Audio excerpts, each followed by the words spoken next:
Eat this to shrink an enlarged prostate. Most men never know this. There is a food sitting in grocery stores across this country, inexpensive, completely unremarkable to look at, that has more documented evidence behind its ability to support prostate health than almost any supplement marketed specifically for that purpose. And the overwhelming majority of men over 50 walk past it every single week without the slightest idea of its significance. I am Dr. John. I am a urologist, and today I am going to tell you exactly what that food is, why the evidence behind it is genuinely compelling rather than exaggerated, how to prepare and consume it for maximum benefit, and what realistic results actually look like when you incorporate it consistently. I am also going to walk you through several other specific foods that work alongside it, because no single food acts in isolation, and understanding how they work together is what actually produces meaningful change in your prostate health over time. Let me start with the headline food, because it deserves the depth of explanation that most discussions of it never provide. The food is the tomato, specifically cooked tomato products, and the compound responsible for its effect is called lycopene. I want to be precise about why this particular food earns the level of attention I am about to give it, because there is a meaningful difference between foods that are generally healthy and foods that have a specific, documented, mechanistic relationship to prostate tissue itself. Lycopene is a carotenoid, a category of plant pigment responsible for the red and orange coloring in certain fruits and vegetables. What makes lycopene unique among the hundreds of plant compounds researchers have studied for prostate health is a finding that genuinely surprised scientists when it was first documented. Lycopene accumulates in human prostate tissue at concentrations higher than in almost any other tissue in the body. This is not simply a compound that circulates generally through your bloodstream and happens to have some beneficial effect somewhere.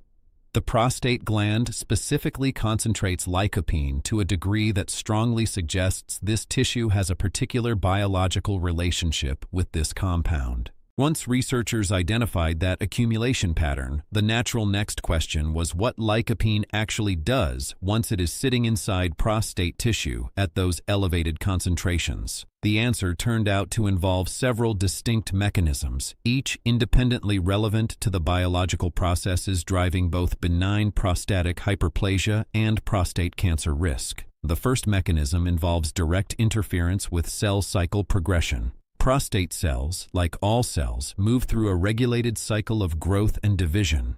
In both BPH and prostate cancer, this regulation becomes disrupted, allowing cells to proliferate more than they should. Laboratory research has demonstrated that lycopene directly inhibits specific phases of this cell cycle in prostatic epithelial cells, essentially applying a brake to the proliferation process at the cellular level. The second mechanism involves insulin-like growth factor 1, the compound I have discussed at length in previous conversations because of its central role in driving prostatic cell growth. Lycopene has been shown to reduce IGF-1-mediated signaling specifically within prostate cells, meaning it dampens the growth-promoting message that elevated IGF-1 would otherwise deliver to that tissue.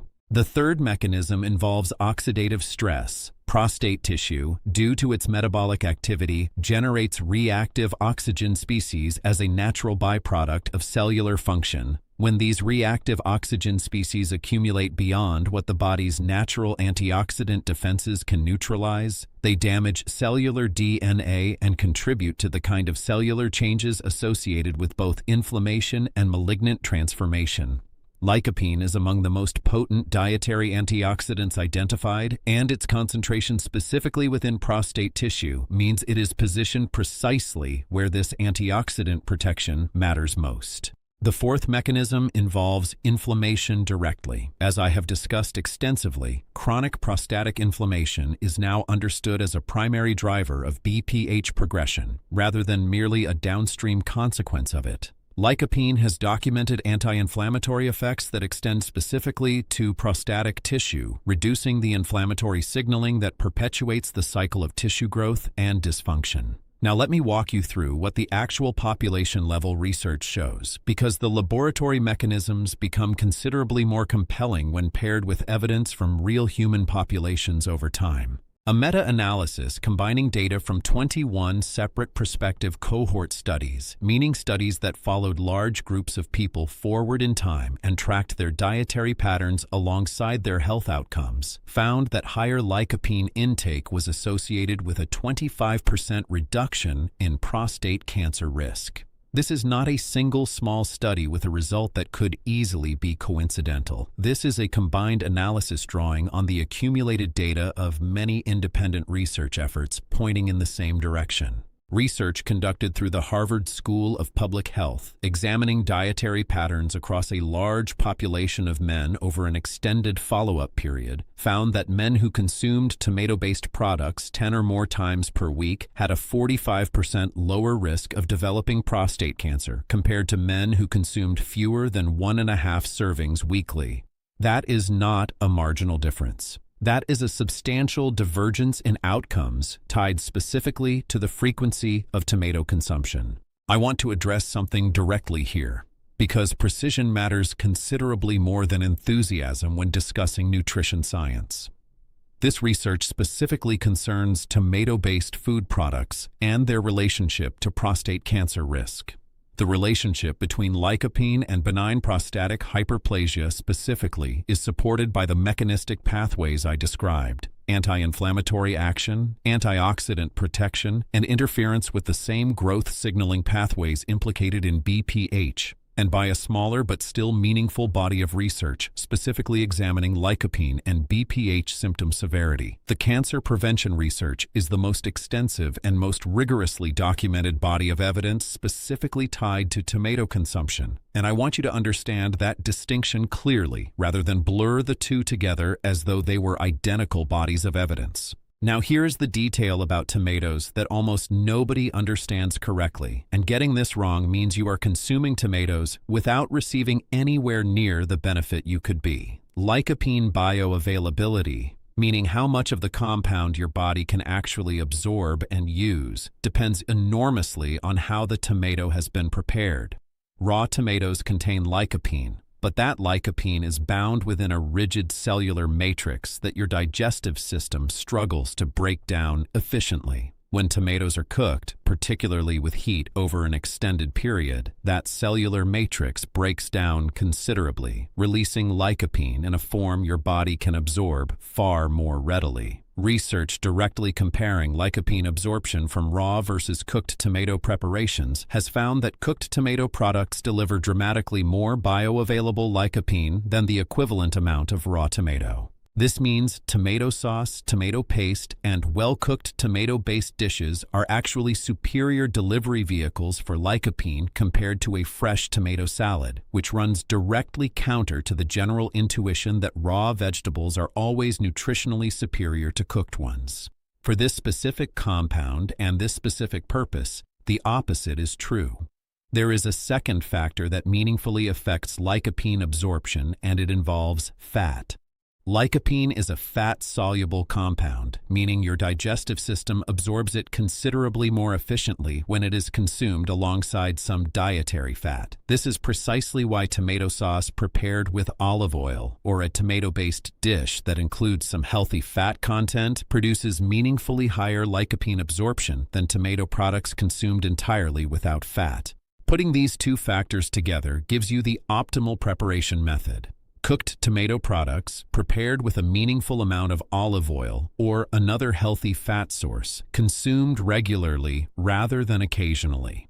Let me give you specific practical ways to incorporate this consistently into your diet, because knowing the science means very little without a realistic plan for actually eating this way. A simple homemade tomato sauce, prepared by simmering crushed or whole canned tomatoes with olive oil, garlic, and herbs for at least 30 to 45 minutes, concentrates the lycopene into a highly bioavailable form. Use this over whole grain pasta, over chicken or fish, or as a base for soups and stews several times throughout the week. Low-sodium tomato juice, which I have discussed in previous conversations, specifically in the context of morning beverages for prostate health, provides a concentrated and convenient lycopene source. 4 ounces daily, combined with a small amount of olive oil and a pinch of black pepper, both of which enhance absorption further, is one of the most efficient and time-effective ways to deliver this compound consistently. Tomato paste, used as a base for sauces, stews, and soups, is actually one of the most concentrated lycopene sources available because the water content has been removed through the cooking and reduction process, leaving the lycopene in a highly concentrated form. A few tablespoons stirred into a dish provide a meaningful dose. Roasted tomatoes, halved and roasted in the oven with olive oil for 30 to 40 minutes until they begin to caramelize, make an excellent side dish or addition to salads, sandwiches, or grain bowls, and the roasting process produces the same beneficial breakdown of the cellular matrix that simmering does. Watermelon, while typically eaten raw rather than cooked, is also a meaningful lycopene source and a useful seasonal addition during summer months when fresh produce options are abundant. Pink grapefruit similarly contains lycopene, though at lower concentrations than tomatoes or watermelon. The realistic target, based on the population research showing the most significant risk reduction, is tomato-based food consumption occurring at least 7 to 10 times per week. This sounds like a substantial commitment, but when you consider that this can include tomato sauce on pasta, tomato juice with breakfast, tomato soup at lunch, and a tomato-based dinner dish, achieving this frequency is genuinely realistic for most people who make a deliberate effort to incorporate it. Now let me walk you through the foods that work alongside lycopene, because prostate health is never the result of a single compound acting in isolation, and understanding the complementary relationships between these foods is what produces the most meaningful real-world results. Cruciferous vegetables, including broccoli, cauliflower, Brussels sprouts, and kale, contain compounds called isothiocyanates, particularly one called sulforaphane, which has been studied extensively for its anti-inflammatory and detoxification-supporting properties relevant to prostate tissue. These compounds work through pathways distinct from lycopene's mechanisms, meaning they provide complementary rather than redundant protection. Broccoli sprouts specifically, the young sprouted form rather than the mature vegetable, contain dramatically higher concentrations of sulforaphane, often cited as containing between 50 and 100 times more than mature broccoli. Green tea, which I have discussed extensively in previous conversations, provides epigallocatechin gallate, a compound that directly inhibits the enzyme responsible for converting testosterone to the more potent dihydrotestosterone within prostate tissue, the same hormonal pathway targeted by prescription medications like finasteride. Combining green tea consumption with regular tomato-based food intake addresses both the hormonal and the inflammatory and oxidative drivers of prostate enlargement simultaneously through 2 independent mechanisms working in parallel. Fatty fish, including salmon, mackerel, and sardines, provide omega-3 fatty acids that reduce systemic inflammation throughout the body, including the inflammatory processes occurring within prostatic tissue specifically. The anti-inflammatory mechanism here is distinct from lycopene's antioxidant action, providing yet another complementary layer of protection rather than simply duplicating the same effect through a different food. Pumpkin seeds provide zinc in a highly bioavailable form, and zinc is concentrated within prostate tissue at levels higher than in almost any other organ, playing a specific regulatory role in the same hormonal conversion pathway that green tea catechins also influence. A small daily handful provides a meaningful contribution to this aspect of prostate support. Here is how these foods work together as a coordinated system rather than as a list of disconnected recommendations. Lycopene from tomatoes provides direct cell cycle inhibition, antioxidant protection, and anti-inflammatory action within prostatic tissue. Sulforaphane from cruciferous vegetables and broccoli sprouts provides complementary anti-inflammatory and detoxification support through distinct molecular pathways. EGCG from green tea directly addresses the hormonal conversion process driving BPH progression. Omega-3 fatty acids from fish address systemic inflammation that contributes to the local inflammatory environment within the prostate. And zinc from pumpkin seeds supports the same hormonal regulatory pathway that green tea catechins influence, reinforcing that mechanism through an independent dietary source. When these foods are consumed together consistently, rather than any single one being adopted in isolation, the cumulative effect on the biological drivers of prostate enlargement is considerably more comprehensive than what any individual food could accomplish alone.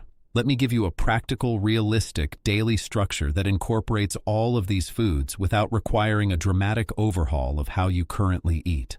At breakfast, 4 ounces of low-sodium tomato juice with a pinch of black pepper and a small amount of olive oil, alongside 1 to 2 cups of properly brewed green tea, prepared with water that is cooled slightly below boiling and steeped for 2 to 3 minutes without milk.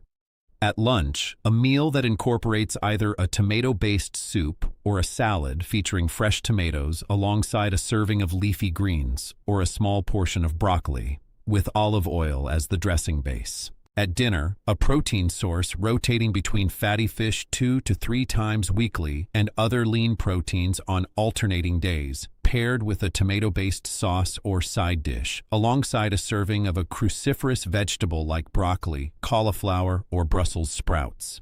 As a daily snack, a small handful of raw pumpkin seeds, approximately 30 grams. This structure, repeated consistently across a week, delivers meaningful and regular doses of every compound I have discussed today, without requiring you to track grams or measure precise quantities obsessively. The consistency of the pattern matters considerably more than precision in any individual serving. Now let me give you an honest picture of what to expect and on what timeline, because unrealistic expectations in either direction, assuming dramatic transformation within days or assuming nothing will ever change, both undermine the consistency that produces genuine results. These dietary compounds work by gradually shifting the biological environment surrounding your prostate, reducing chronic inflammation, providing antioxidant protection against cellular damage, and modestly influencing the hormonal pathways driving tissue growth. This is fundamentally different from the mechanism of pharmaceutical interventions, which often produce more rapid but mechanistically narrower effects.